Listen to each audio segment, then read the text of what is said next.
Olá a todos, boa noite, como estão vocês?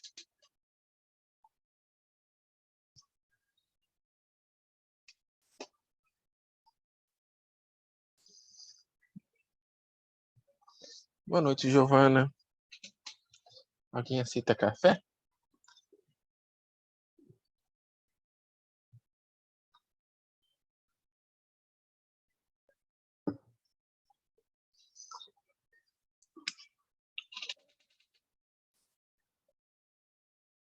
Lembro a vocês mais uma vez que a primeira prova está chegando. É no dia 17, 12 dias até lá.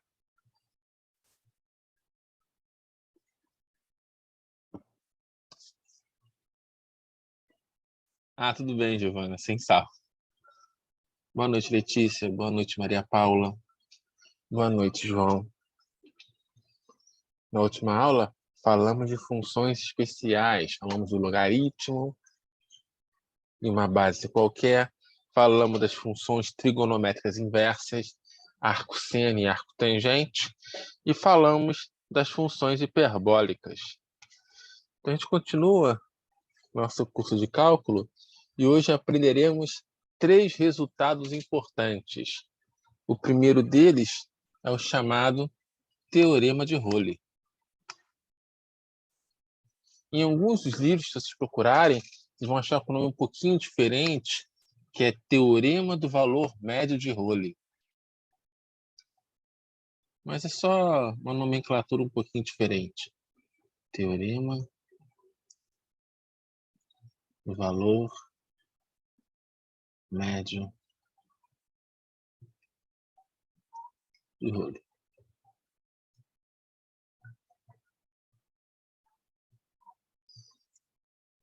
Então, o que nos ensina esse teorema? Primeiro vamos ler o enunciado, depois vamos refletir sobre o que ele significa. Então, seja f uma função contínua em um certo intervalo, fechado AB. Ok, então vamos tentar começar a desenhar isso. Eu vou olhar para o eixo X, eu vou olhar para o eixo Y, então está aqui o Y, está aqui o X. Então, eu tenho uma função contínua definida em um certo intervalo. Então, eu vou supor aqui que é o A, e esse aqui é o B. Então, se ela é contínua nesse intervalo, significa o quê? Que o gráfico não possui saltos. Se ela é diferenciável nesse intervalo, significa que o gráfico não possui bicos. Ok. E eu sei o seguinte, ó. Estou supondo se f de A é igual a f de B, então a imagem do ponto A tem que ser igual à imagem do ponto B. Então, vamos supor aqui, para facilitar um pouquinho o nosso desenho, que aqui seja f de A igual a f de B.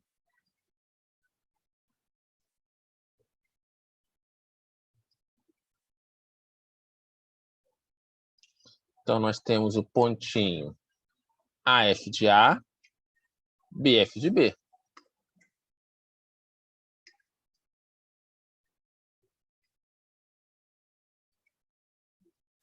O que Rowley nos ensina é que se eu traçar o gráfico de uma função contínua, ou seja, não pode ter saltos, e diferenciável, ou seja, não pode ter bicos, saindo desse ponto verde, chegando nesse outro ponto verde, vai existir algum ponto entre A e B onde a derivada vale zero. Então, eu vou sair desse pontinho verde e vou chegar no outro ponto verde. Ou ele me ensina que vai ter algum ponto onde a derivada vai ser zero. Derivada igual a zero significa o quê? Reta tangente horizontal.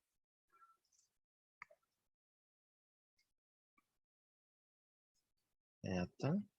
Já vou olhar o chat. Tangente horizontal.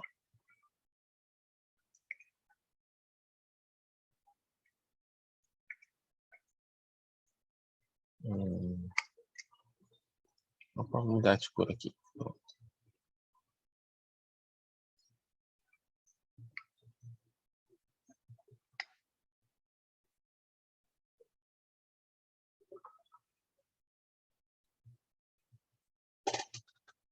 Ah, tá. Ok. Tudo bem. Eu conheço o desenho.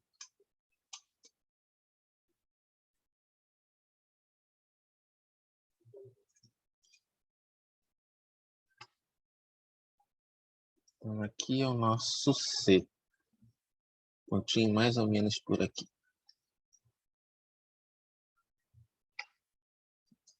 Agora, aqui tem uma consideração interessante.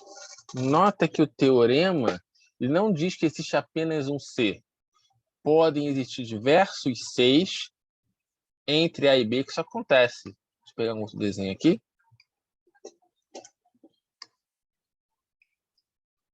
Vamos supor que o nosso gráfico seja um pouquinho diferente. Nota que a curva vai continuar sendo contínua, não vai ter bicos. Vou sair de um ponto verde, chegar em outro ponto verde.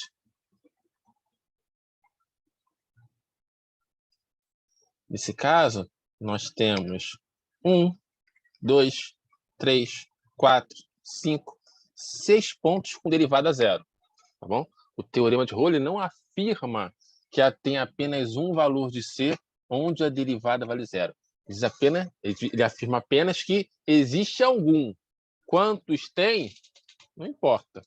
Mas com certeza tem pelo menos um. Deixa eu tentar desenhar aqui. Então, aqui é um possível C. Aqui é um possível C. Aqui é um possível C. Aqui é um possível C. Aqui é um possível C. E aqui é um possível C.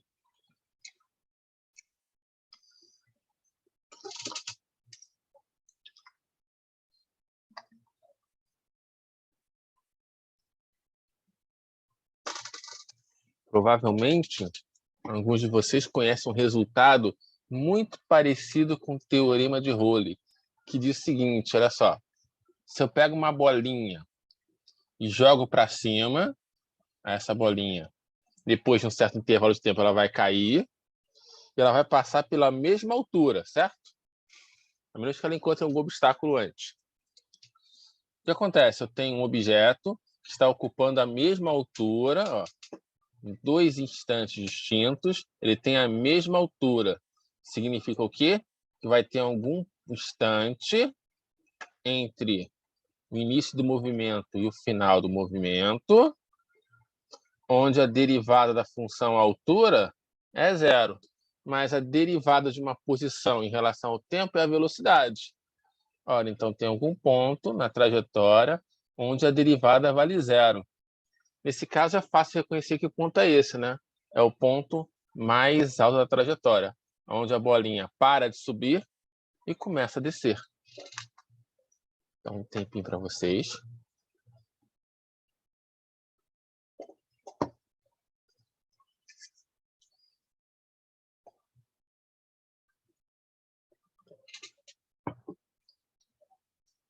Então, é um teorema que tem um lado meio intuitivo, né? Se eu tenho uma função, o gráfico dela passa pela mesma altura y em dois instantes distintos, é porque em algum momento ela deu uma volta, ou aqui embaixo, ou aqui em cima, e nessa volta eu tenho um ponto de derivada zero, ou reta tangente horizontal. Para que diabo a gente precisa saber esse teorema? Quando é que nós precisamos aplicá-lo? Ora, podemos utilizar esse teorema, por exemplo, para provar que uma certa equação tem apenas uma raiz real. Preste atenção no enunciado com cuidado. Ele pede mostrar que x ao cubo mais x menos 1 possui exatamente uma raiz real. Significa o que isso? A gente quer mostrar que existe a raiz e que ela é única. Então, porque tem que provar que em algum momento, se eu pensar no lado esquerdo aqui, x ao cubo mais x menos 1, isso aqui sendo igual a uma f de x, Provar que existe apenas uma raiz real significa provar que o gráfico dessa função corta o eixo x apenas uma vez. Tá. Então, vamos dividir esse problema em duas partes. Deixa eu ocupar aqui o espaço. Como é que nós podemos provar que uma função, o gráfico dela, corta o eixo x? Alguém tem alguma ideia? Eu tenho uma certa funçãozinha aqui, eixo x, eixo y. Eu quero mostrar que o gráfico dela corta o eixo x em um ponto. Como é que eu posso fazer isso? Sem ser encontrando a raiz. Alguém lembra?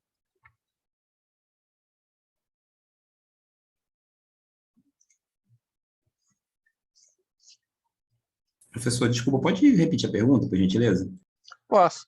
Como é que eu posso provar que o gráfico de uma função corta o eixo x? Igualando x igual a zero? Tudo bem, mas aí você tem que encontrar a raiz. E se você não conseguir encontrar a raiz, como é que você pode provar que o gráfico da função corta o eixo x? Não sei.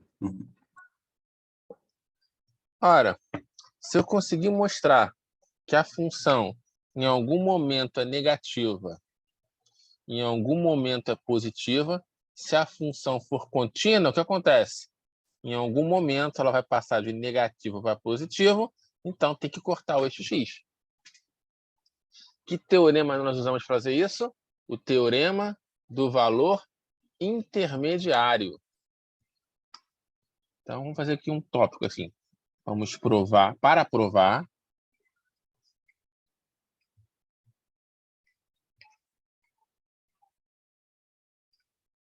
que existe uma raiz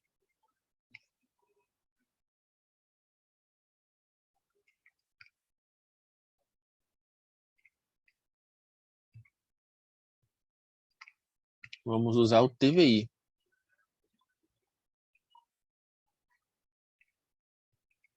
O teorema do valor intermediário.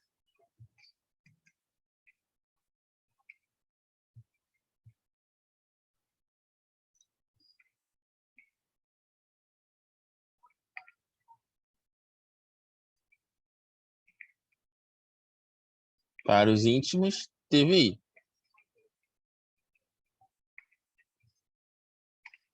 Bem, x ao cubo mais x menos 1 é um polinômio.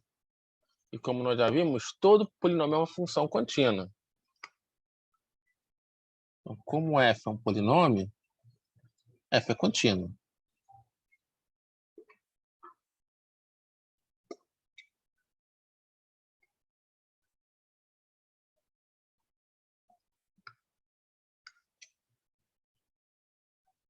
F é uma função contínua.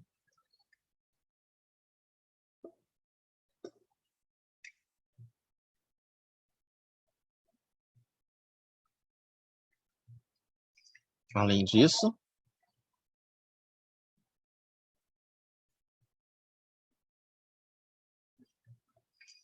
alguém consegue algum valor de x onde essa nossa função f ela é positiva? Alguém consegue chutar algum x aí onde essa função f é positiva?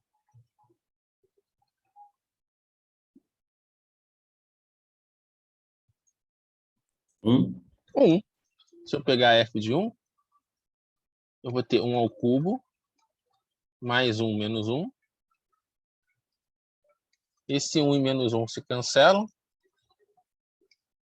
Sobra apenas 1 ao cubo, que é o próprio 1, que é positivo. E alguém consegue algum valor de x onde essa nossa função f é negativa? Menos um. Menos 1, tá bom, vamos ver. Menos 1 vai ser menos 1 ao cubo, mais menos 1, menos 1. Então, menos 1 ao cubo é menos 1, com menos 1, menos 2, com menos 1, menos 3, negativo. Perfeito. Eu pegaria o número mais simples, pegaria 0. Porque 0 ao cubo é 0, mais 0 é 0, menos 1 que é negativo. Mas o menos 1 também funciona, tá bom? Além disso, isso é positivo, isso é negativo. Logo, pelo teorema do valor intermediário, pelo TVI,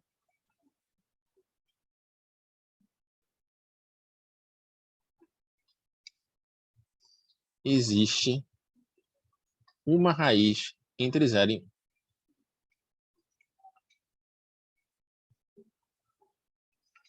No intervalo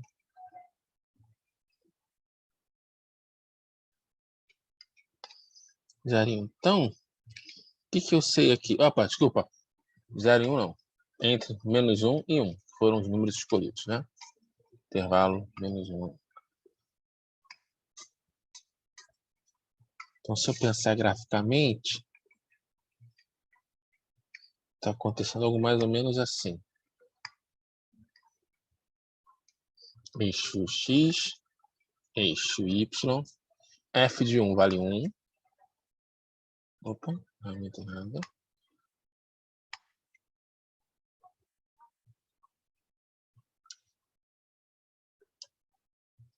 Não está em escala. F de 1 vale 1 e f de menos 1, menos 3.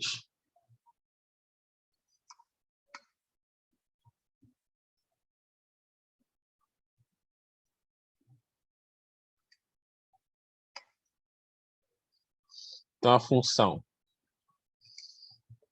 ela sai desse pontinho azul e passa por esse pontinho azul. Só que pode acontecer o quê? Ela pode fazer algo assim, ó. Cortou o eixo X apenas uma vez. Mas pode acontecer algo assim, ó. Cortou o eixo X 3 vezes. 3 é melhor assim. 1, 2, 3 vezes. Ou pode ser algo assim, ó. Aí aqui no meu desenho, cortou 1, 2, 3, 4, 5, 6, 7 vezes. Essa primeira parte aqui só mostra para a gente que vai cortar o eixo X, mas não diz quantas vezes vai cortar. Mas o enunciado pede o seguinte, ó, mostre que corta exatamente uma vez. Então, tem que ser alguma coisa mais ou menos assim. Como é que nós podemos provar que vai cortar apenas uma? Tudo bem até aí?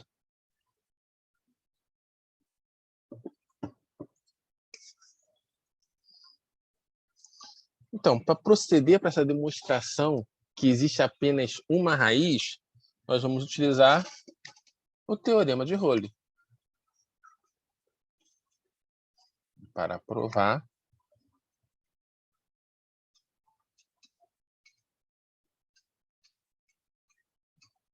que existe apenas uma raiz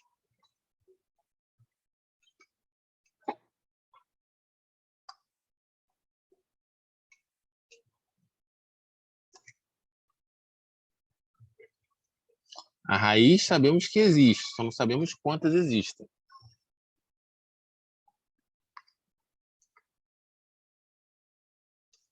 Vamos usar o teorema de Rowley.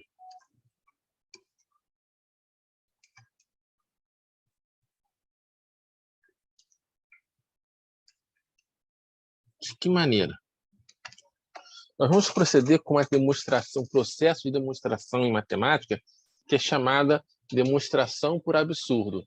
Eu vou supor que alguma coisa acontece e ver qual é a consequência disso. Se eu quero mostrar que existe apenas uma raiz, eu vou supor que existem duas.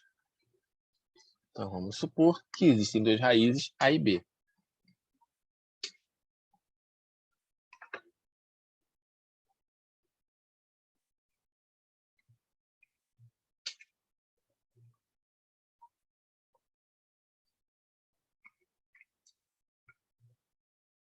Existem duas raízes, A e B. Vou chamar de x1 e x2 para não confundir. x1 e x2. distintas.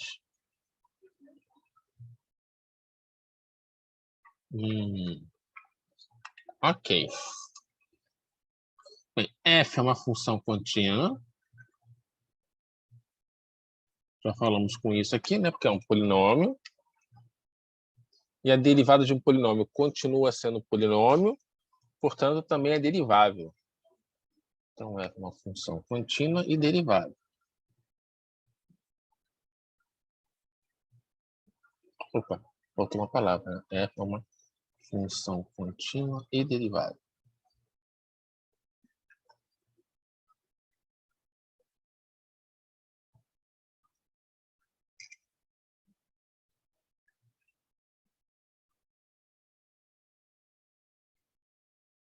Contínua, vírgula, derivável.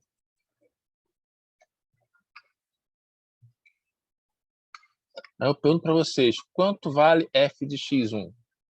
Se x1 é uma raiz.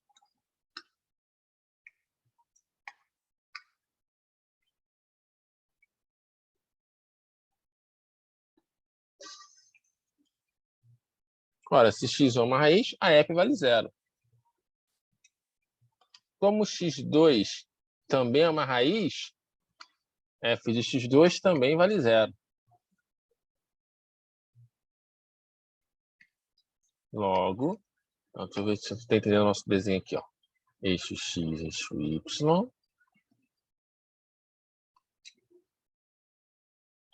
Eu tenho uma certa raiz x1 e uma raiz x2.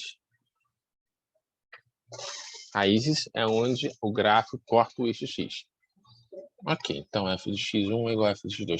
Então, função contínua, função derivável, e que f de x1, f contínua, derivável, em que f de x1 é igual a f de x2,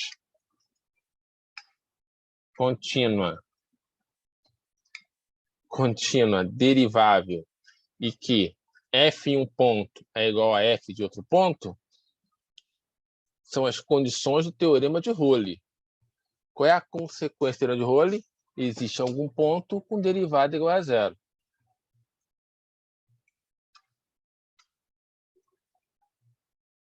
Então, logo,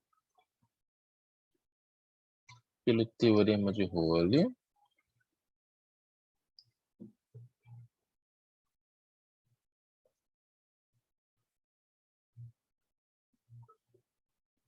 existe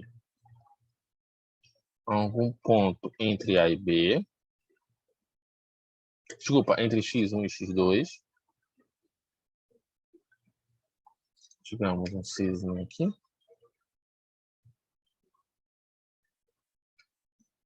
onde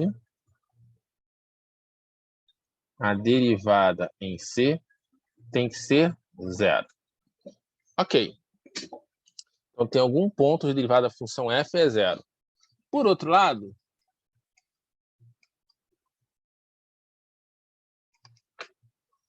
quem é a derivada da função f? Vamos derivá-la.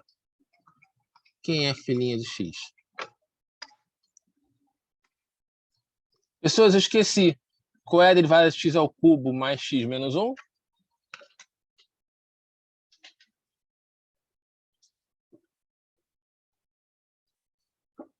(3x ao quadrado mais 1. Então, f' de x é 3x ao quadrado mais 1. Então, por essa linha aqui de baixo, eu sei que a derivada é x ao quadrado vezes 3. X ao quadrado é sempre um número positivo ou 0. Se eu multiplico por 3, continua sendo um número positivo ou 0. Se eu somo 1, vai ficar apenas sendo um número positivo. Então, a derivada da nossa função é um número positivo. Só que, um pouco antes, eu tinha concluído que existia algum valor onde a derivada vale 0. Então, aqui por cima, está me afirmando que a derivada é nula. Aqui embaixo, que a derivada é positiva. Ela é zero, ela é positiva. Não dá para ser os dois, não é? Ou ela vai ser zero, ou ela vai ser positiva. Então, nós temos o quê? Uma contradição.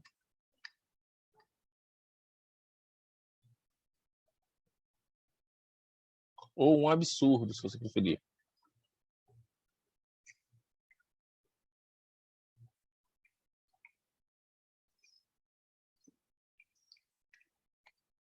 E o que gerou essa contradição? Supor que existiam duas raízes distintas. Ora, se supor que existem duas levou a uma contradição, significa o quê? Que não existem duas. Portanto, só existe uma. Óbvio. A primeira parte aqui provou para a gente que existe alguma raiz, e a segunda parte mostrou que não tem outra, só ela mesma. Logo, existe apenas uma raiz real.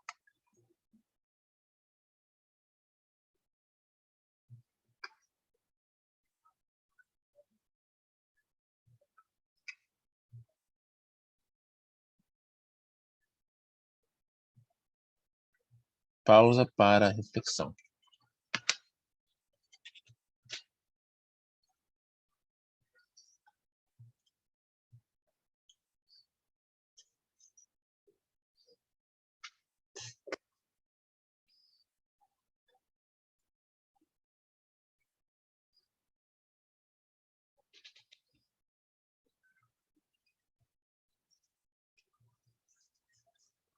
Tudo bem até aí, gente?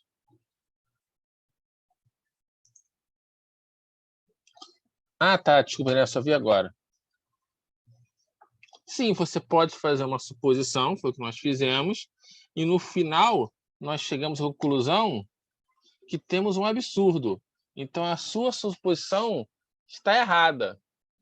E qual foi a suposição? Existir duas.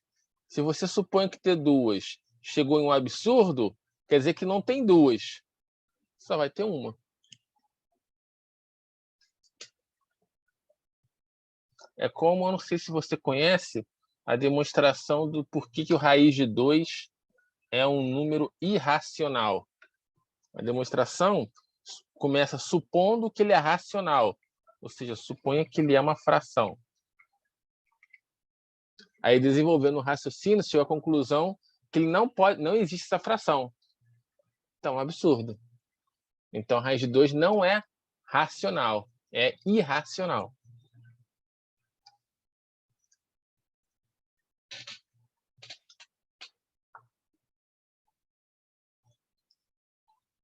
Tudo bem?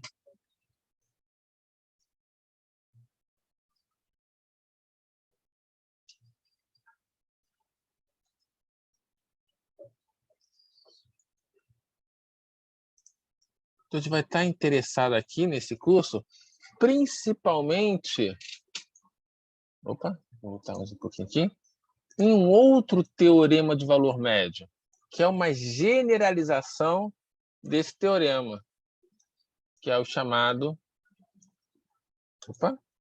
teorema do valor médio, ou, em alguns livros, teorema do valor médio de Lagrange. É uma generalização daquele teorema.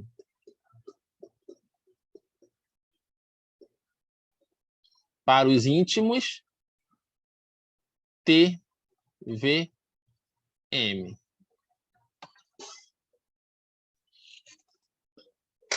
O que nos ensina esse teorema? Se eu tenho uma função contínua e diferenciável em intervalo, existe um ponto C dentro do intervalo, onde a derivada em C é f de B menos f de A sobre B menos A. Aí você pergunta, que diabo significa isso, né? Vou fazer um desenho aqui. O que nós sabemos sobre funções? Funções têm gráficos. Então, desenhar aqui o eixo X e o eixo Y. Nota que agora não tem aquela restrição f de A tem que ser igual a f de B. Então, mas é algo um pouquinho mais genérico. Opa, ferramenta errada. Assim. Ainda continua errado.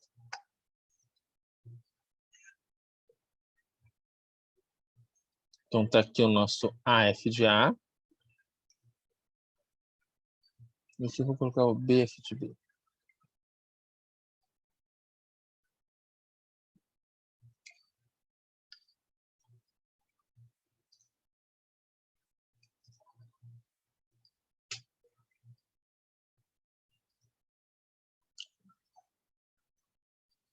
Vou até mudar aqui para ficar mais visual o que está acontecendo.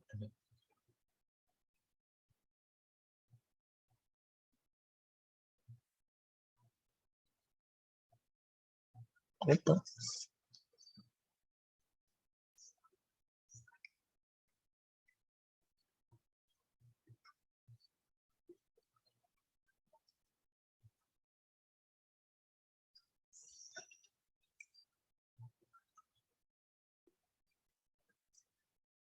Então, vou pegar. Então, vou conectar os pontos azuis usando uma curva contínua e diferenciável, ou seja, sem bicos. Bom, tá aí. Uma curva contínua e derivada. Ora, o que significa, pointer, esse f de B menos f de A? Ora, é a inclinação de uma reta que passa no ponto AF de A e BF de B. A inclinação de uma reta secante. Vou virar aqui.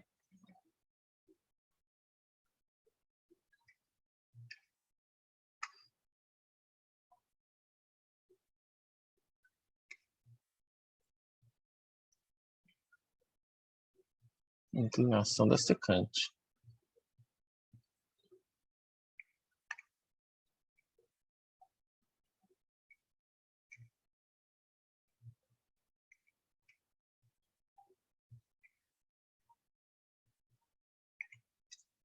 Agora, F', a derivada representa o quê? A inclinação de uma reta tangente.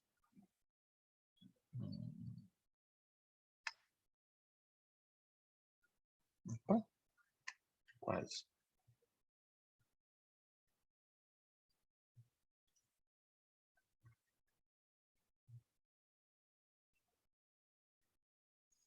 Inclinação da tangente.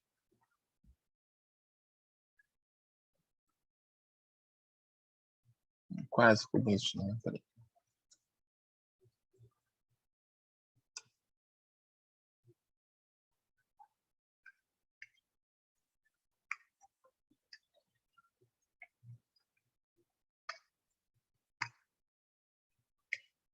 Então, do lado esquerdo, eu tenho inclinação de uma tangente.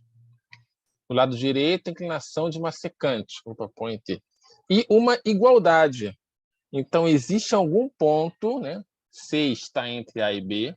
Existe algum ponto entre A e B, onde a inclinação da tangente é igual à inclinação da secante. Vou marcar aqui. Vamos ver que ponto é esse.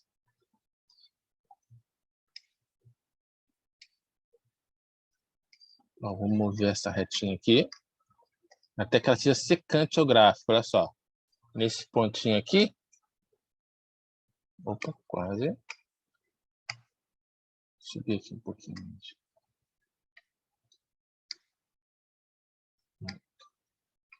Nesse nosso pontinho aqui, o que acontece? A reta tangente a esse ponto tem a mesma inclinação que essa reta secante. Eu vou subir um pouquinho mais essa reta preta. Nota que aqui eu tenho outro pontinho entre A e B, em que a tangente nesse ponto tem a mesma inclinação da secante. Eu vou até marcar esses dois pontinhos aqui. Temos esse. Temos aqui de... Opa, aqui de baixo.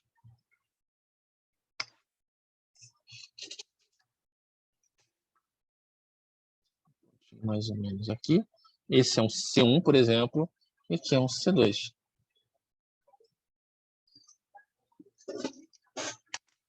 Dá um tempinho para vocês.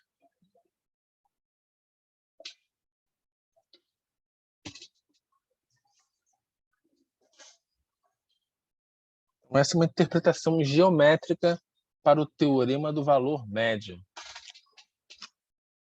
ou TVM, mas também tem uma interpretação física.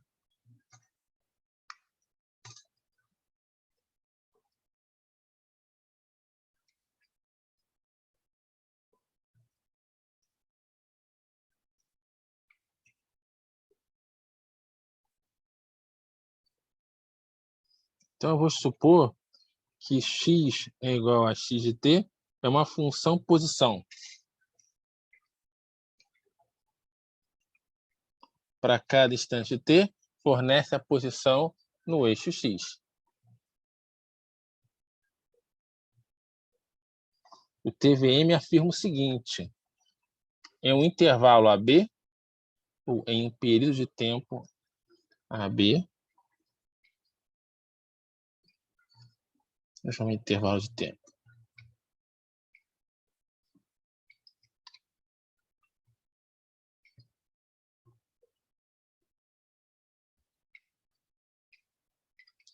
existe um instante C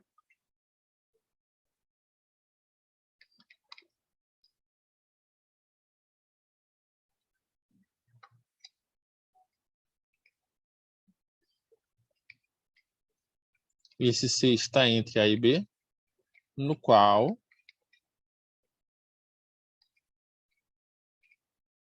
a velocidade instantânea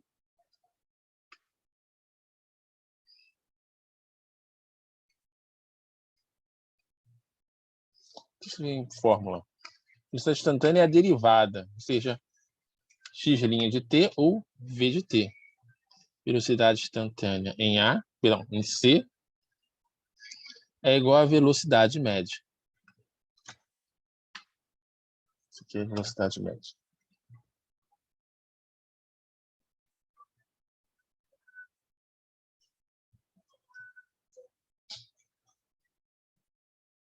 Aqui é velocidade instantânea.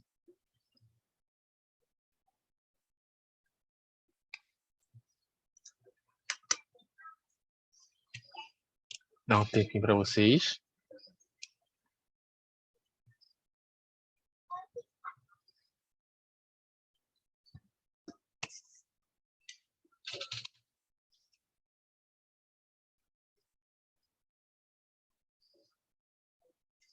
Como consequência desse teorema do valor médio, nós temos os seguintes resultados. Opa! Se a derivada vale zero, Opa, cadê o pointer? Se a derivada vale zero, em um intervalo, a função é constante nesse intervalo. Faz sentido, né? Se a derivada é zero, olha para cá, vamos olhar para cá. Se a derivada vale zero, eu passo o b menos a para o outro lado, fica f de b menos f de a igual a zero, então f de b igual a f de a. Função constante.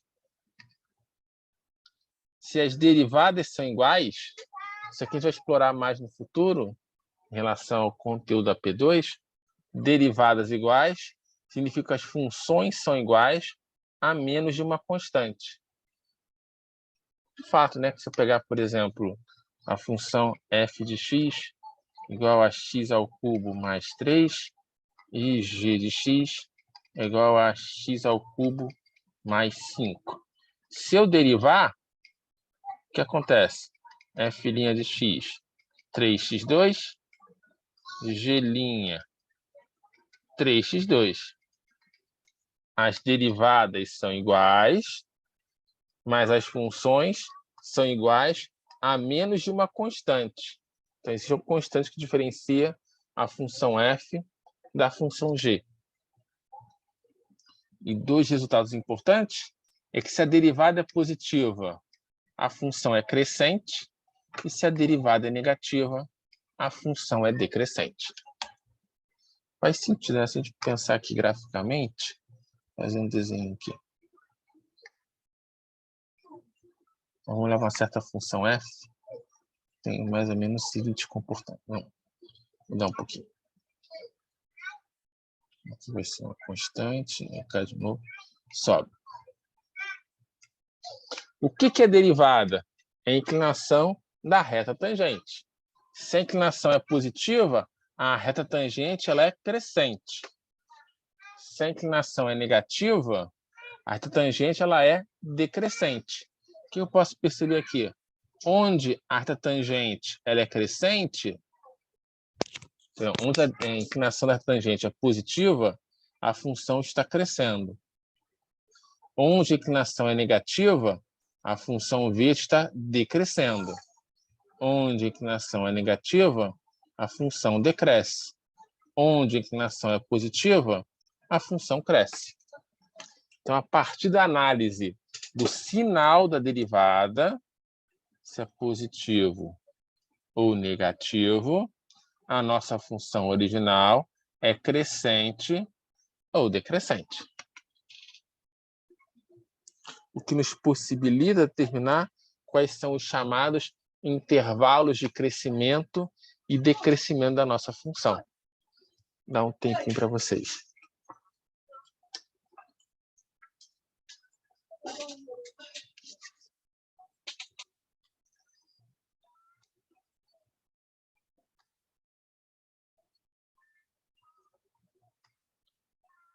Vamos pegar um exemplo, porque tudo fica mais claro por meio de um exemplo.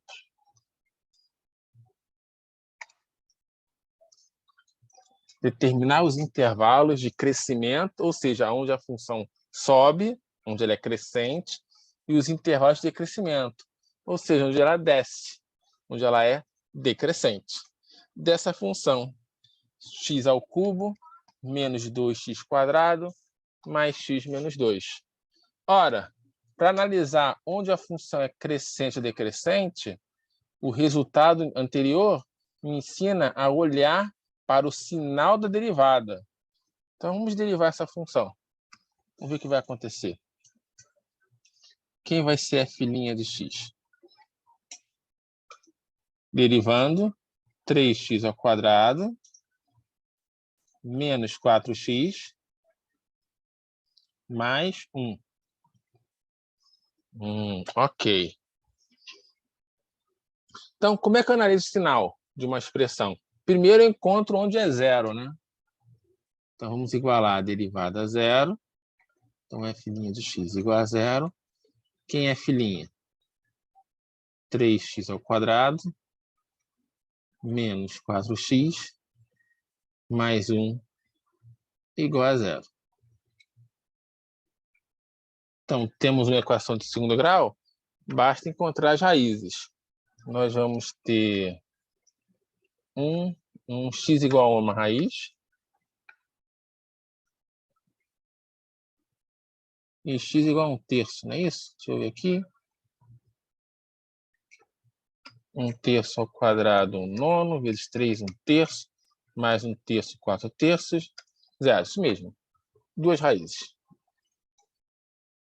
Então, vamos analisar o sinal. Um pouquinho inclinado, né? Então, quem é o sinal de f'? Opa!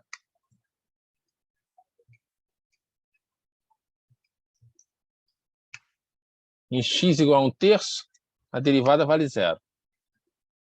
Opa!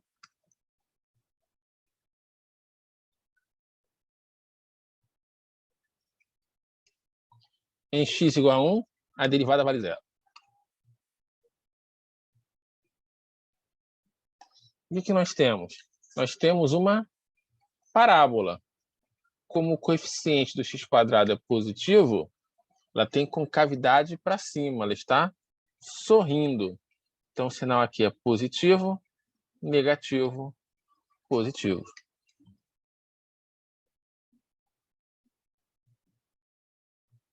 Dá um tempinho para vocês.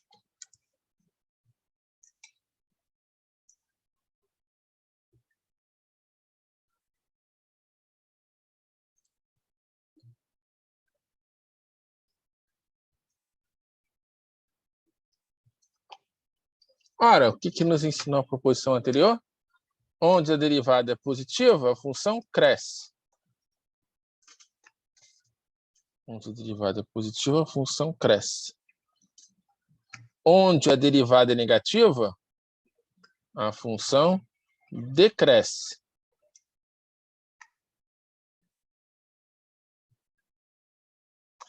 Onde a derivada é positiva, a função cresce. Então, aqui é a nossa função f.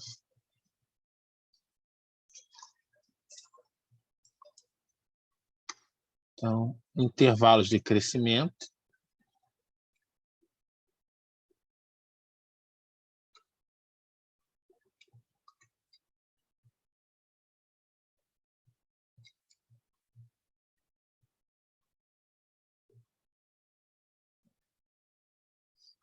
Então, a função f ela é crescente de menos infinito até chegar em 1/3.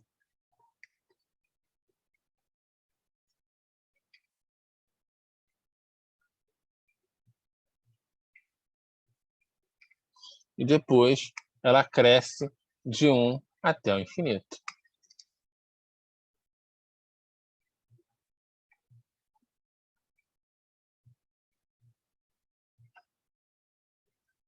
Intervalo de decrescimento. Já vou ver o chat.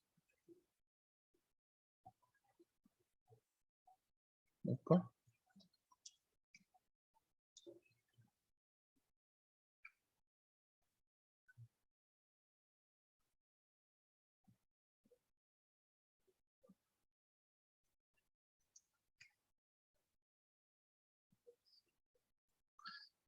Não vai dar, Daniela, não na aula de hoje. Porque a gente tem que fazer regra de L'Hopital ainda hoje. Mas a gente vai fazer algo parecido na próxima aula. Só confirmar aqui para você. Deixa eu ver. Sim, na próxima aula. Tá bom? Mas qual foi a sua dificuldade? Fala para mim.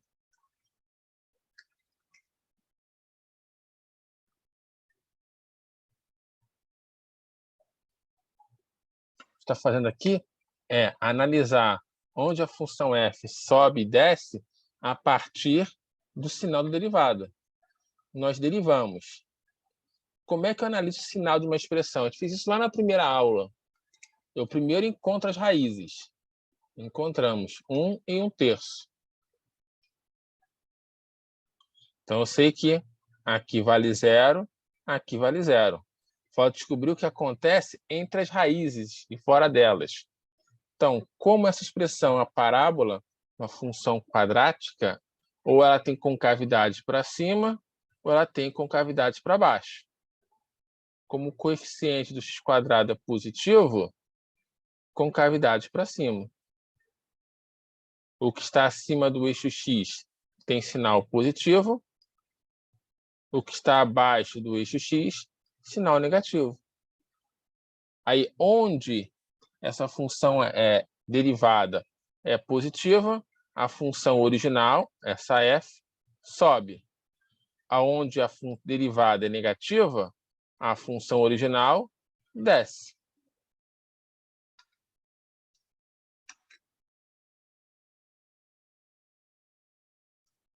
Mas aqui eu só usei aquela velha expressão. Espera aí.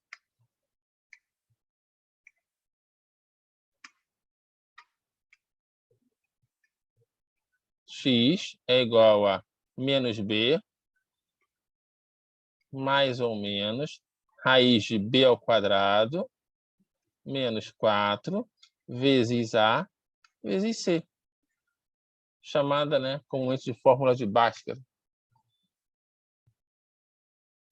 2a.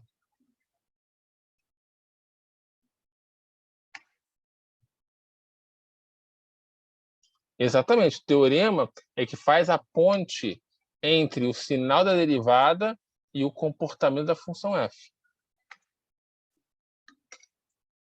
Ele que justifica essa análise a partir do sinal da derivada, você descobriu o que acontece com a sua função original.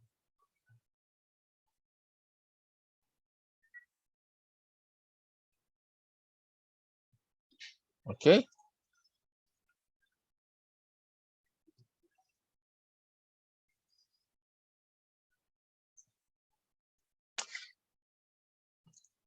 Como eu disse no início da aula, nós veríamos 3 resultados hoje.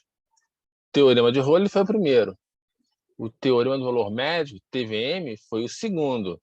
E o nosso terceiro é a chamada, ou chamadas, dependendo do livro, regras de L'Hopital. A regra de L'Hopital é uma maneira prática de calcular limites. Vocês lembram dos cálculos de limites? Como eles davam, muitas vezes, um certo trabalho? A regra de L'Hopital, ela facilita esses cálculos. Justamente quando você encontra uma forma indeterminada, 0 sobre 0, ou infinito sobre infinito. Opa. O que L'Hopital nos ensina? Ele ensina o seguinte: se você tem um limite para resolver e você encontra em um primeiro momento 0 sobre 0 ou infinito sobre infinito, derive em cima e derive embaixo. Nota que não é regra do quociente, é a derivada da função que está em cima e a derivada da função que está embaixo. Esses limites aqui, eles serão iguais. Então, você vai estar trocando a análise dessa expressão pela análise dessa expressão. E a tendência, né, pelo menos o intuito, é que esse segundo limite aqui seja mais fácil que esse primeiro. Porque se ele fosse mais complicado, não valeria a pena fazer, né? Então, como é que funciona isso na prática? Vamos ler com calma. O que acontece aqui quando x tende a 1? Com o numerador. O que acontece com o numerador?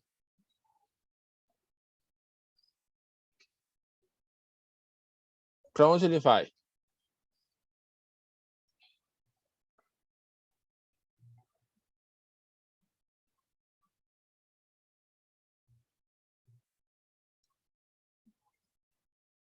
Ora, Ele vai a 0? vai a 0. Quando x tende a 1, 1 à quinta, 1. Menos 6 vezes 1 ao cubo, menos 6. Mais 8 vezes 1, 8. Menos 3. 1 menos 6, menos 1. Desculpa, falei errado. 1 menos 6, menos 5. 8 menos 3, 5. 5 menos 5, 0 em cima. 1 à quarta menos 1, 0. É 0 sobre 0. Como é que eu resolveria esse limite usando a matéria que nós vimos até há pouco tempo? Eu teria que fatorar o numerador e fatorar o denominador. Eu teria que dividir o numerador e o denominador por x menos 1, por exemplo. O que L'Hopital nos ensina? Não pensa nisso. Faz o seguinte, é 0 sobre 0? Então, deriva quem está em cima e deriva quem está embaixo. Assim. Limite. Quando x tende a 1.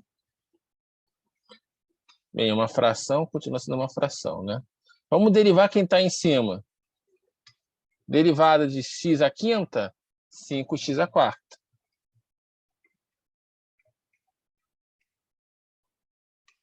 Menos derivada de 6x ao cubo, menos 18x ao quadrado. Opa. Menos 18x ao quadrado. Isso. Derivada de 8x, 8. Derivada de menos 3, 0. Constante. Deriva o denominador. Nota que não é regra do quociente. É derivar em cima, derivar embaixo. Derivada de x à quarta menos 1, 4x3. Agora aplica limite. Vamos ver o que vai acontecer. Quando x tende a 1, 5. Opa. 5 menos 18 mais 8. Dividido por 4. X tende a 1. Opa. Não foi ainda.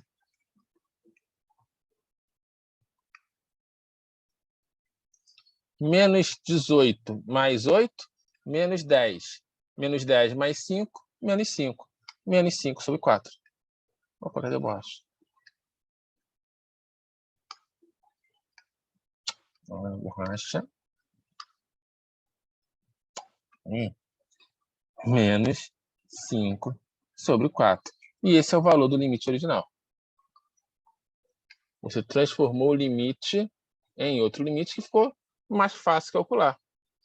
E o valor do limite se preserva. Olha que legal. Mas só funciona porque é uma forma determinada, 0 sobre 0.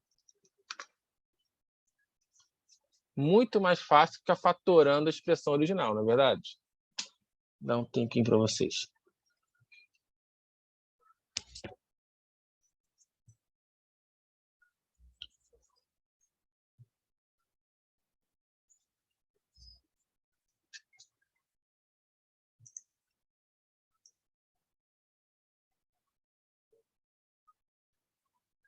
Acabou a conta aí, tá, gente? Menos 5 sobre 4.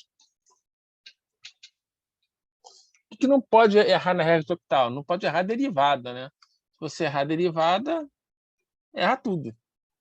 Vamos ver aqui embaixo. Nosso exemplo B. Quando x tende ao infinito, o numerador vai para o infinito. Não, o denominador vai para o infinito. Ok. E o numerador? Quando x tende ao infinito, para onde vai o exponencial? Para o infinito. Também. Então, nós temos algo da forma infinito sobre infinito. O que L'Hopital nos ensina, se for 0 sobre 0 ou infinito sobre infinito, basta derivar em cima, basta derivar embaixo. Então, vamos derivar. Limite. Quando x tende ao infinito, derivada de e elevado a x é?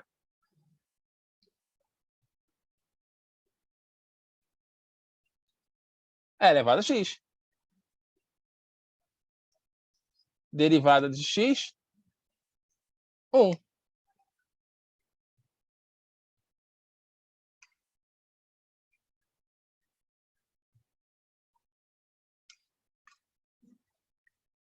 Quando x tende ao infinito, e elevado a x tende ao infinito, dividido por 1, infinito.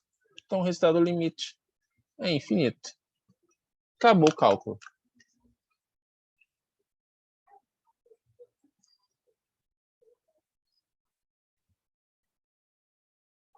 Então, bastou derivar em cima, bastou derivar embaixo, e o mundo foi mais feliz. Tudo bem até aí? Isso significa que tudo são flores? Não.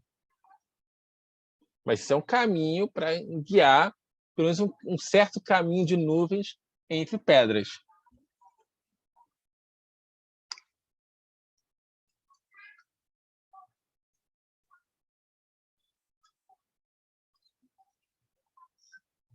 Então, Giovana, essa é uma excelente pergunta.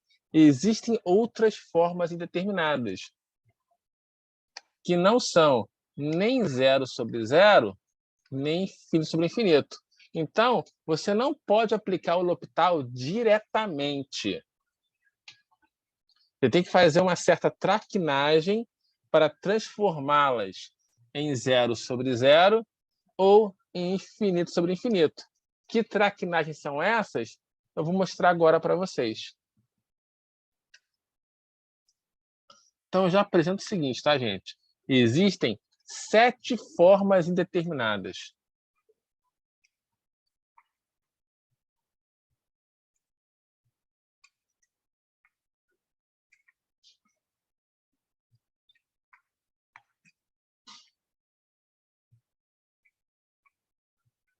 Quais são? 0 sobre 0. Já sabemos como acabar com elas. Basta derivar em cima, basta derivar embaixo. Uma outra forma é infinito sobre infinito. Já sei como acabar com ela. Basta derivar em cima, basta derivar embaixo. Quais são as outras? 0 vezes infinito. infinito menos infinito, 0 elevado a 0, infinito elevado a 0 e 1 elevado a infinito. Essas são as 7 formas indeterminadas.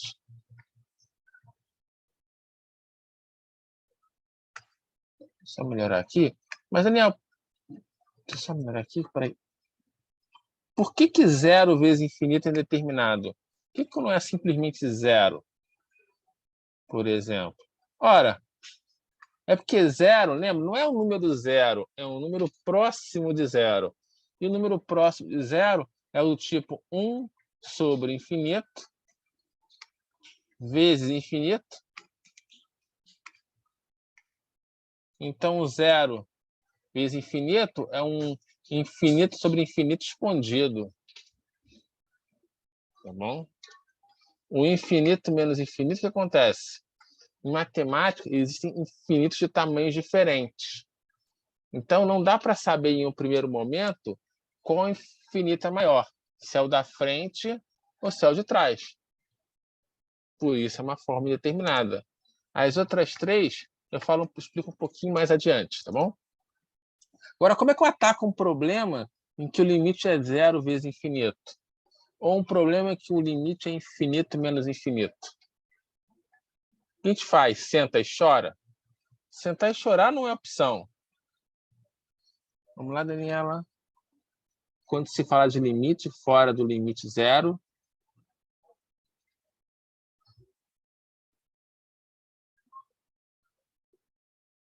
quando se fala de limite fora do limite...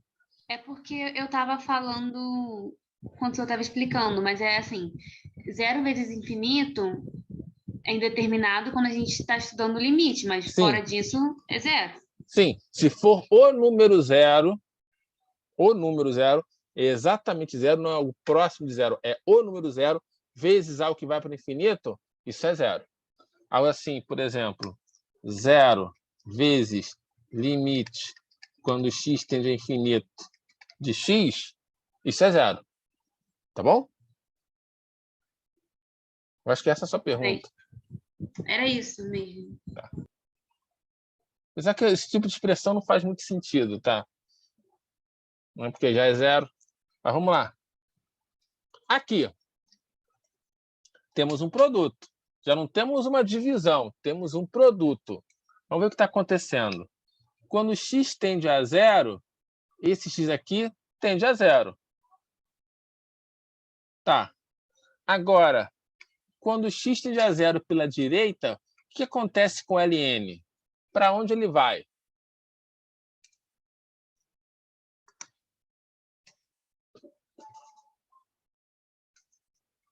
Vamos lembrar do gráfico do ln? É algo mais ou menos assim. Eixo x, eixo y,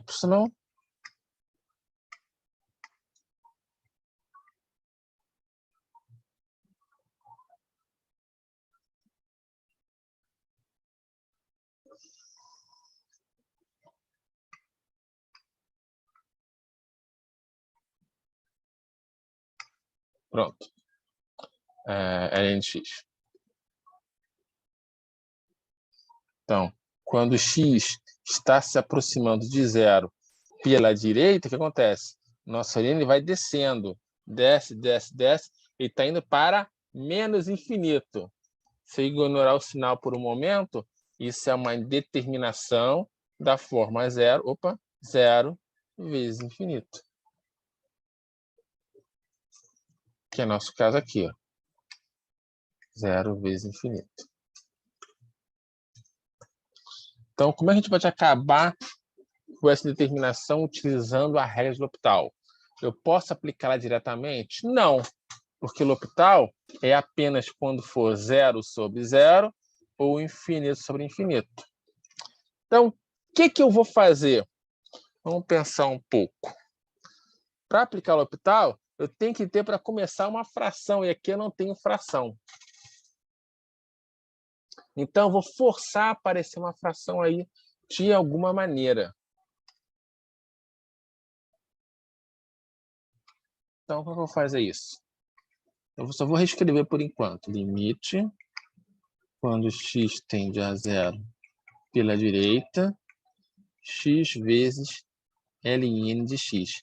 Eu vou passar... Nós temos aqui dois fatores, não é isso? X é o primeiro fator, ln de x é o segundo fator. Eu vou passar esse x aqui para o denominador.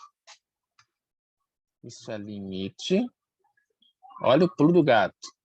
Quando x tende a zero, pela direita, de ln de x, dividido por 1 sobre x.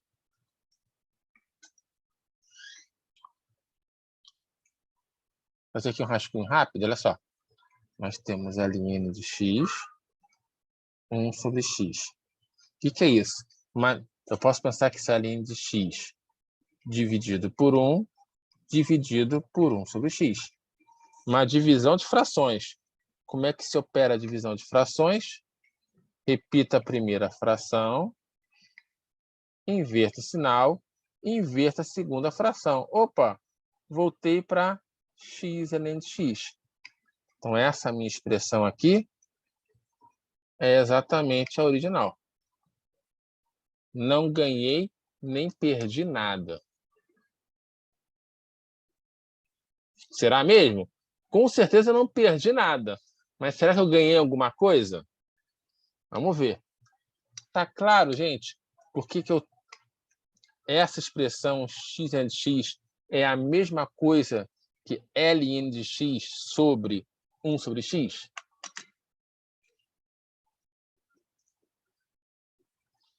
Agora vamos ver o que acontece aqui nessa nossa expressão. Quando x tende a zero pela direita, o ln que está em cima continua indo lá para menos infinito. Se eu ignorar o sinal, é infinito. Agora o denominador. Quando x tende a zero pela direita, 1 sobre x tende a...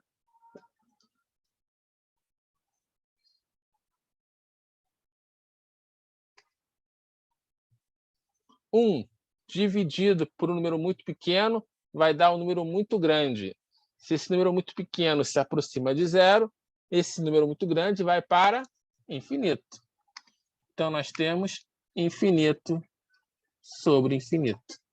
O que eu posso fazer agora? Aplicar L'Hopital.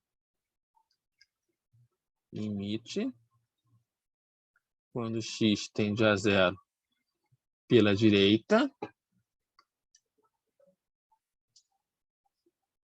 Vou derivar quem está em cima, hein? Não é regra do quociente. É derivar quem está em cima, derivar quem está embaixo. Derivado do ln, 1 sobre x. Derivada de 1 sobre x, menos 1 sobre x2. Vamos dar uma simplificada nesse cara aí.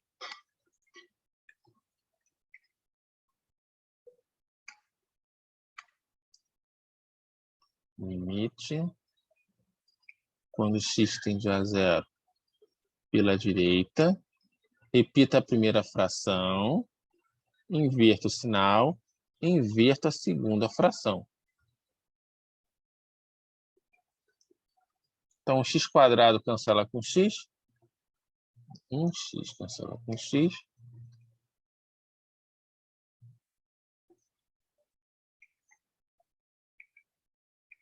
Sobrou o quê?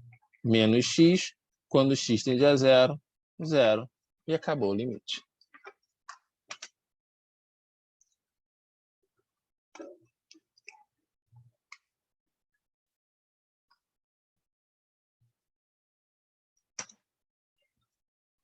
Dá um tempinho para vocês.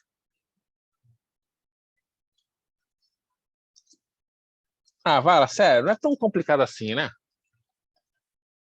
É bem mais simples do que alguns limites que nós resolvemos anteriormente.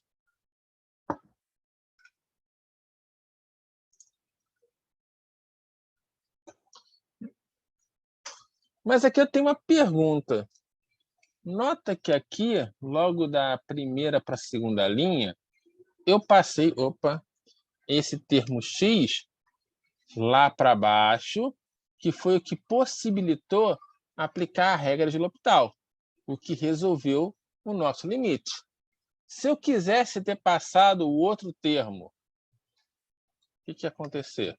Nós teríamos limite quando x tende a zero pela direita, eu teria o x em cima sobre 1 sobre ln de x embaixo. As expressões continuam sendo equivalentes. Esse termo é x ln de x, esse termo é x ln de x.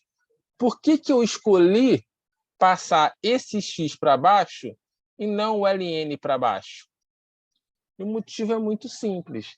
Eu vou aplicar a regra de L'Hopital. Eu vou derivar em cima e derivar embaixo. O que é mais simples derivar no denominador? 1 sobre x ou 1 sobre ln de x? Quem vocês acham que foi a derivada mais simples? O primeiro lado esquerdo ou o segundo lado direito? 1 sobre x. 1 sobre x é mais fácil de derivar do que 1 sobre ln. Foi por isso que eu optei por passar o termo mais simples para o denominador. Se o termo é mais simples, o denominador ele continua mais simples. Tá bom? Dá um tempinho para vocês. Daniel, mas se eu quiser fazer do jeito que dá mais trabalho, eu chego a algum lugar? Chega, mas dá mais trabalho. Mais trabalho, em geral, implica mais conta. Quanto mais conta, em geral, mais lugares para errar.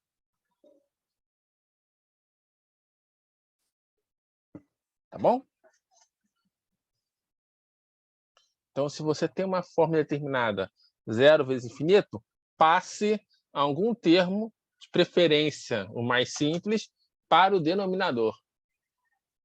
E aí é só aplicar o L'Hopital. O que resolve, esse problema aqui está resolvido, esse problema está resolvido, esse problema está resolvido, infinito menos infinito. Opa, desculpa aqui. Tá certinho, 0.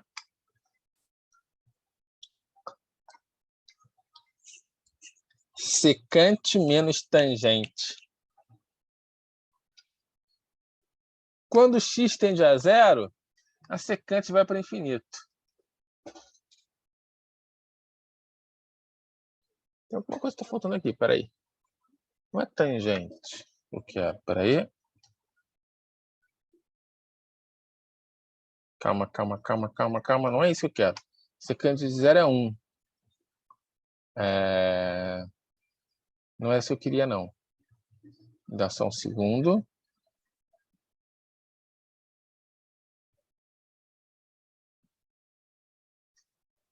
Era cosseno que eu queria? Ah, não, já sei o que eu queria. Peraí.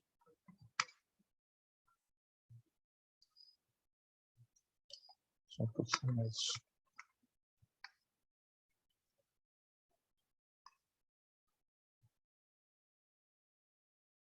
Um pouquinho mais escuro.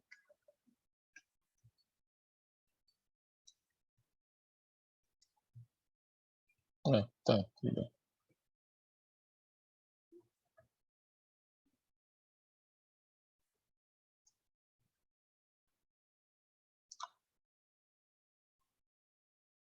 É mais fácil assim. Em vez de 0,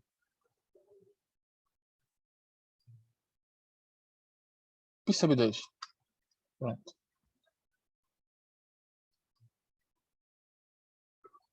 Π sobre 2 pela esquerda. Deixa eu ver se está legal.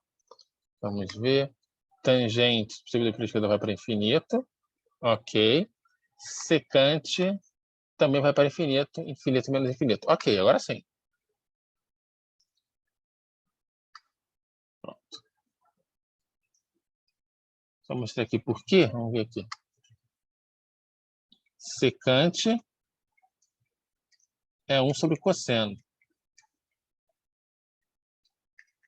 Tangente é seno sobre cosseno.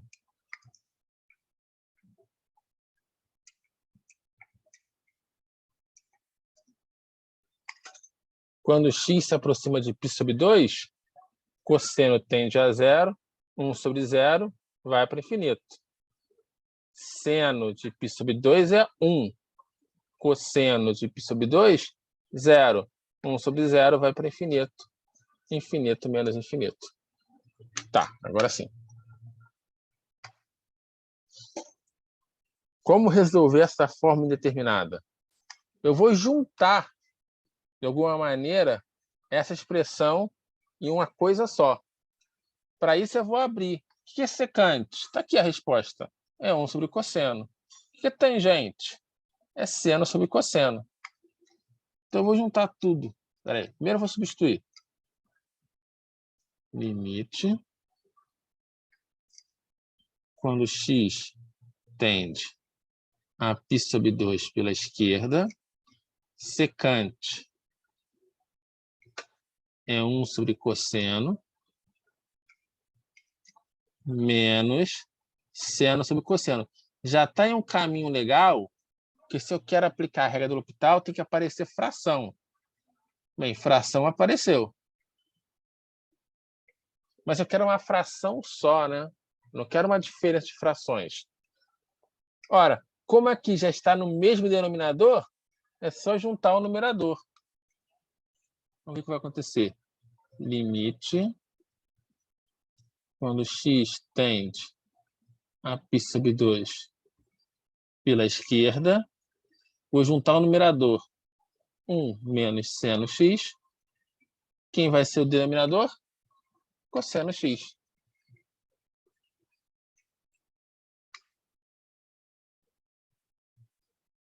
Agora é uma fração só. Vamos ver o que está acontecendo. Quando x tende a π sobre 2, seno de π sobre 2, 1. 1 menos 1, 0. Cosseno de π sobre 2, 0. 0 sobre 0, o que eu posso fazer? Aplicar o L'Hopital. Então, vamos aplicar o L'Hopital e vamos ver o que acontece. Limite. Quando x tende a π sobre 2 pela esquerda, o L'Hopital é derivar em cima, derivar embaixo. 1 menos seno. Derivado de 1, 0. Derivado de seno, cosseno. Com esse menos na frente, menos cosseno.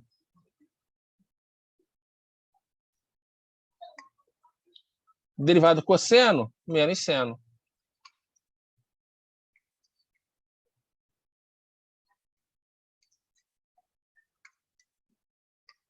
E menos cancela com menos. Limite. Quando x tende a π sobre 2 pela esquerda, cosseno de x dividido por seno x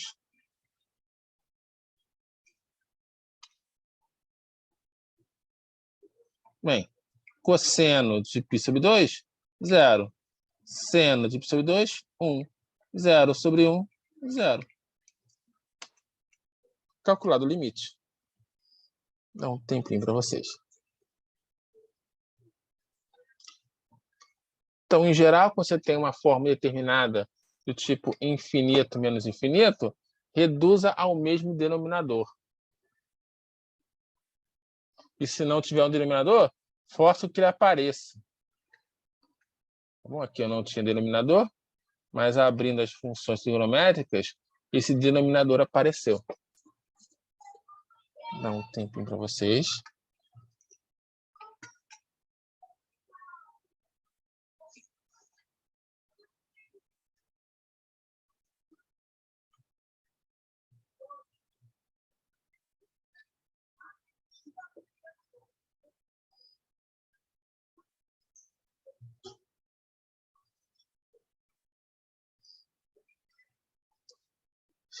Então, sabemos das 7 formas indeterminadas. Opa, sem querer eu pulei aqui. Sabemos resolver 1, 2, 3 e 4. Faltam as 3 últimas, que tem uma cara exponencial, né? 0 elevado a 0, infinito elevado a 0, 1 elevado a infinito. Essas 3 formas se resolvem com a mesma técnica. Eu vou só explicar antes por que 0 elevado a zero é indeterminado. Que é como 0 elevado a zero é como 0 elevado a 1 menos 1, que é 0 elevado a 1 sobre 0 elevado a 1, divisão de potências por mesma base subtrai expoente, 0 elevado a 1 é 0. Então, 0 elevado a zero é, no fundo, um 0 sobre 0, só que disfarçado. Mesma coisa acontece com infinito elevado a zero. Opa, é um infinito elevado a 1 menos 1, que é um infinito elevado a 1 sobre infinito elevado a 1, e infinito sobre infinito. É um infinito sobre infinito também disfarçado. Tá bom? E esse 1 elevado a infinito? Bem, acontece que 1 elevado a infinito, esse aqui não é o número 1. É um número próximo de 1. Ele pode ser um pouquinho maior do que 1 ou um pouquinho menor do que 1. Está aqui o número 1. Se eu pegar um número maior do que 1, por exemplo, 1,1, e elevar a infinito, esse cara aqui vai para infinito. Se eu pegar um pouquinho antes do 1, por exemplo, 0,9, e elevar a infinito, esse cara vai tender a zero. Então, por um lado, tende a zero, pelo outro vai para infinito. O que acontece aqui no 1? É meio uma zona de litígio. Por isso que é uma forma determinada. Você não sabe, em primeiro momento, o que vai acontecer. Então, você tem que retirar a indeterminação de alguma maneira. Como é que você vai proceder? Vamos ver. Nosso limite é limite quando x tende a infinito de 1 mais 1 sobre x ao quadrado elevado a x. Quando x tende a infinito, 1 sobre x ao quadrado tende a zero. 1 mais 0, 1. O expoente vai para infinito, então a fórmula determinada, 1 elevado a infinito. Será que isso vai dar 1 mesmo? Vamos ver o que vai acontecer. Qual é o problema aqui? O problema é que a gente tem uma potenciação. Nós sabemos trabalhar quando é uma divisão e até sabemos trabalhar quando é um produto.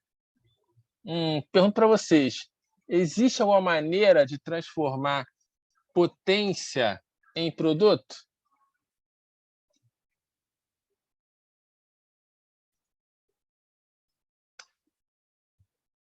Logaritmo, muito bem. Então, nós vamos usar os logaritmos. Eu vou olhar apenas para essa expressão aqui de dentro, tá bom? 1 mais 1 sobre x ao quadrado elevado a x. O que é isso? Isso aqui vai ser, lembra, exponencial e ln são funções inversas. Uma cancela a outra. Então, se eu ponho uma na outra, eu não estou fazendo nada com a minha expressão. Elas se cancelam mutuamente. Então, o exponencial do ln de 1 mais 1 sobre x2 elevado a x. Exponencial e ln se cancelam. Eu volto exatamente para a expressão original. Mas qual é a vantagem de fazer isso? É porque uma propriedade de ln é que o expoente cai. Então, nós passamos a ter exponencial de x ln de 1 mais 1 sobre x ao quadrado. Então, essa expressão aqui é exatamente essa exponencial aqui.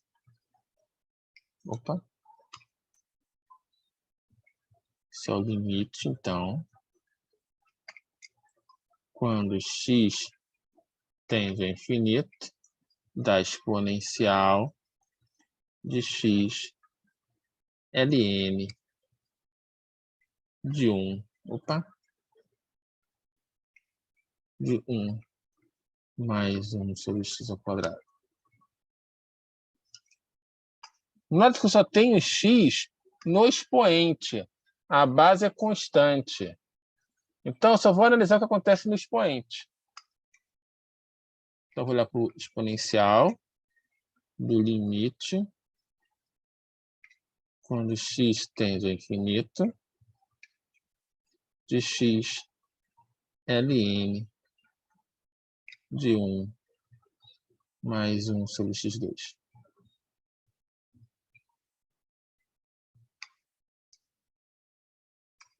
Então, eu vou analisar só esse expoente, o limite no expoente. Depois eu penso na base.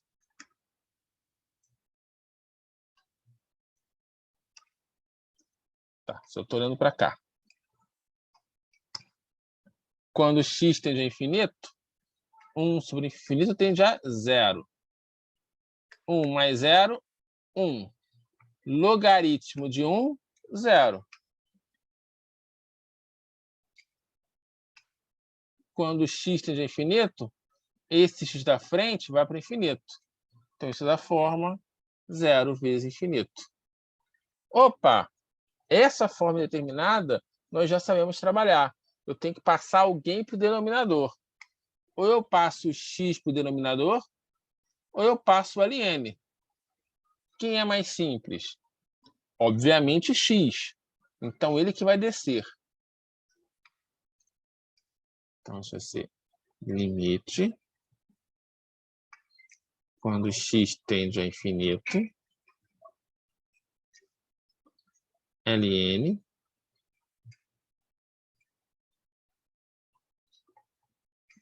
de 1 mais 1 sobre x2 dividido por 1 sobre x. Vou melhorar aqui o alinhamento.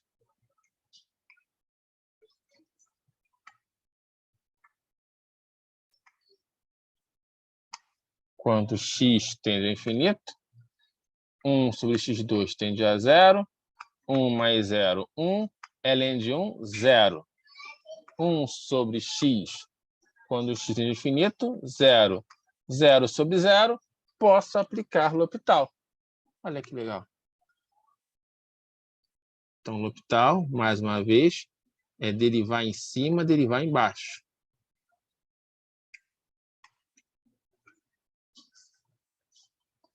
Vamos derivar com calma.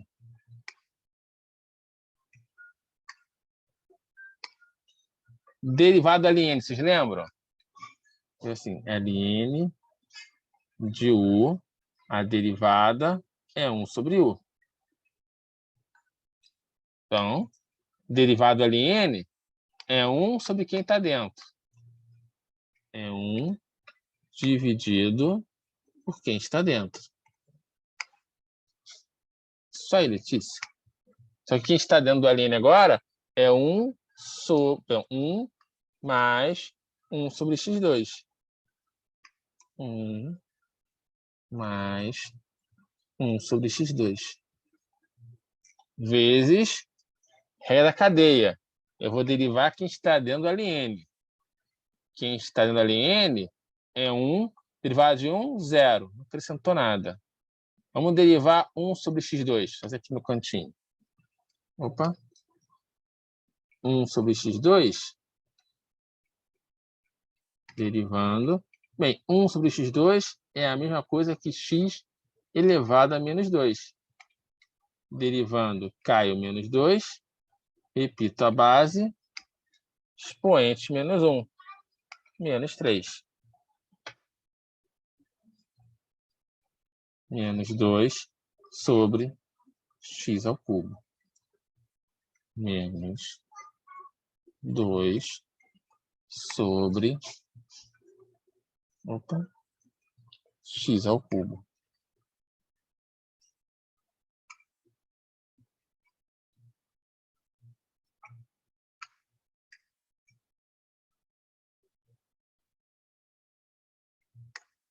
Derivada de 1 sobre x. Opa, já fizemos essa conta hoje. Menos 1 sobre x ao quadrado. Agora a gente vai simplificar, porque tem muita coisa aí. Vamos dar uma limpeza nisso. Limite quando x tende ao infinito. Vamos ver. Esse menos com esse menos cancela.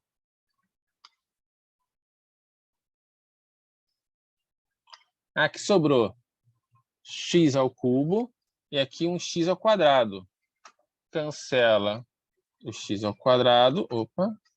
Cancela o x ao quadrado. Sobra só um x aqui em cima. Então, o denominador aqui embaixo morreu, né? O menos cancelou, o x² cancelou, sobrou apenas 1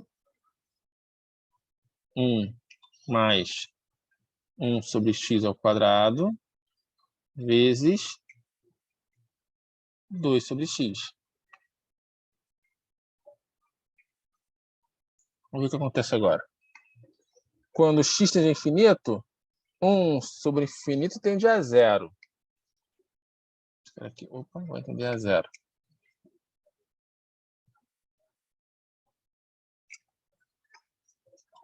Mais 0, 1. 1 sobre 1, 1. Então, esse termo aqui, ó, esse primeiro fator, está se aproximando de 1. 2 sobre x. Quando x tende a 0, 0. Ih, falei a resposta, desculpa. 2 sobre x. Quando x tende a infinito, tende a 0.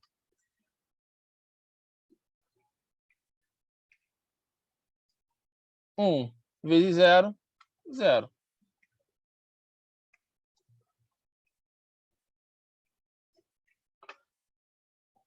Então, voltando lá na conta anterior, esse limite aqui de cima resultou em 0. Vou marcar aqui. Opa, borrachinha.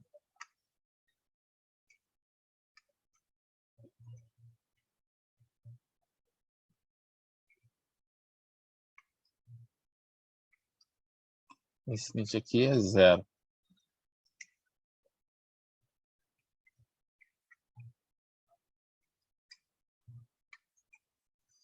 Então, ficou e elevado a 0, que acabou dando em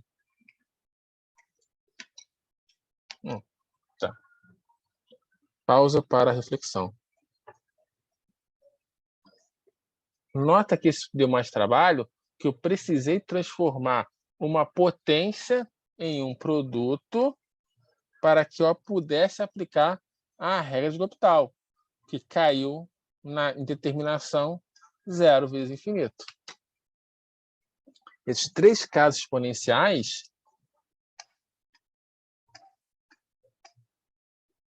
estão mais trabalho exatamente por isso. Porque você tem que transformar primeiro em algo como 0 vezes infinito, para depois transformar em 0 sobre 0 ou infinito sobre infinito.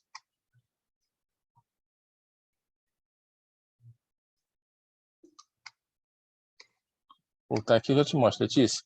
Porque, olha só, o nosso Ezinho aqui, ele não muda com x. E o nosso limite é no x. Então, eu vou analisar só o que acontece com o expoente, porque é no expoente que moram os valores x. Então, vou analisar o que acontece no limite com o expoente, e depois de encontrar, eu volto e aplico no Ezinho. O Ezinho ele não some. Ele ainda tem que ser aplicado no valor que encontrar no limite. No limite do expoente.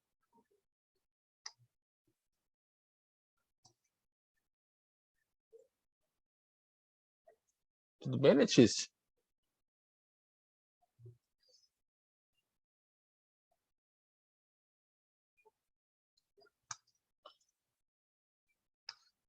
Então, até essa linha aqui, tudo bem?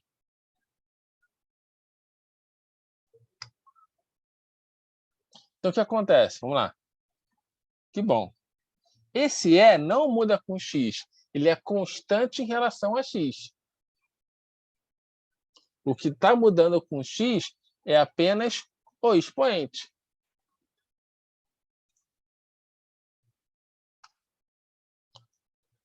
Então, eu vou ver o que acontece com o expoente no limite e, no final, eu aplico a base. Por isso que eu fui lá e trouxe esse limite para o nosso expoente. Como a exponencial é uma função contínua, o limite ele entra no argumento da exponencial. Pensa o seguinte, pegar um outro exemplo. Limite quando x tende a 3 de seno de 3x mais 2. O que você pode fazer aqui? Você calcula separadamente o limite de quem está dentro, que é o 3x mais 2. E depois aplica o seno. Vou apertadinho aqui. Esse limite vai dar 11, seno de 11. Porque a função seno, o seno em si, não está mudando com o x. Quem muda é quem está dentro dele. Tá bom? Então, gente, por hoje é só isso tudo. Matemática faz sentido. Por nada. Bastante coisa. A gente está chegando à prova. Estou acelerando um pouquinho para a gente conseguir fazer aula de dúvidas. Mais dúvidas ainda na próxima sexta-feira. Tá bom? A próxima sexta-feira é apenas para tirar dúvidas. Você traz sua dúvida, eu tiro a sua dúvida e coloco outra dúvida, porque é assim que se aprende.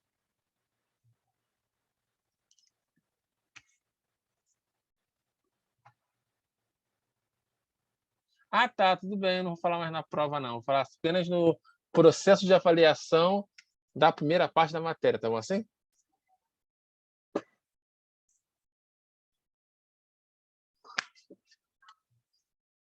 Boa noite, Daniela. Uma boa noite a todos.